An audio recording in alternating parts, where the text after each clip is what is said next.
Por que é mais fácil receber ucranianos do que sírios na Europa? O Matteo Salvini, a gente também precisa frisar que é um político de extrema-direita, é um político que é conhecido por ter esse discurso xenofóbico, esse discurso anti-imigração.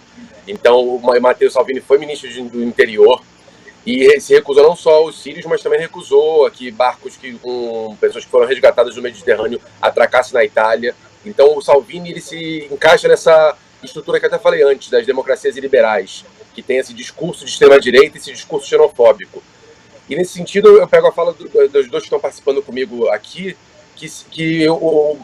também é a perspectiva dessa questão cultural. É a Europa, é um ente europeu, tem todo um contexto que supostamente facilita, não facilita nem um pouco, mas supostamente facilita, e isso também acaba sendo um fator que o Salvini utiliza internamente. Ele utiliza porque existem ucranianos espalhados pela Europa, ele tem como utilizar esse discurso internamente também de ser acolhedor, de estar ajudando um país que sofre na Europa, nas portas da Europa. Tem sempre essa diferença também. Nos conflitos dos Balcãs, na década de 90, teve esse processo também que era na porta da Europa. Quando o conflito bate na porta da Europa, existe um movimento europeu distinto para acolher essas pessoas, para acolher esses refugiados.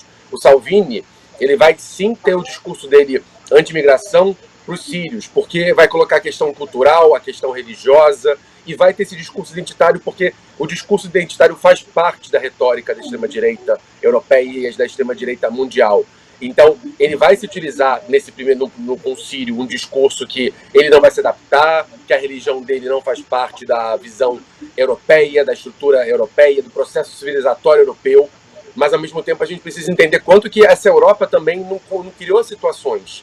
A gente precisa entender também a participação, por exemplo, da França na região do Oriente Médio, na Síria em si, no Líbano. A gente precisa entender como que essa Europa também cria espaços e cria situações que posteriormente criam esses fluxos. Então, não é tão dissociado. A Europa consegue colocar nesse momento como acolhedora, como um processo em si que traz o ucraniano para perto, mas como também já foi falado, no médio e longo prazo, como que ele será aceito, a pessoa já acaba não tendo o emprego que ela tinha, era uma arquiteta, como a professora citou, e depois não consegue ser arquiteta num país que a acolhe. Então, como que será compreendido nesse fator de estar roubando emprego, de estar tirando o emprego do cidadão normal, polonês, húngaro? Então, o Salvini ele coloca esse discurso nesse primeiro momento, porque é interessante politicamente ter esse discurso de acolhimento desse ente europeu que está sofrendo um conflito, e vai para a pergunta que foi feita antes para a professora também, desse dualismo, de colocar o bem contra o mal sendo Putin e o bem sendo a Europa. Então, esse dualismo não ajuda na compreensão do conflito e também não ajuda para a gente poder ter passos trabalhados para que esse conflito possa vir a acabar.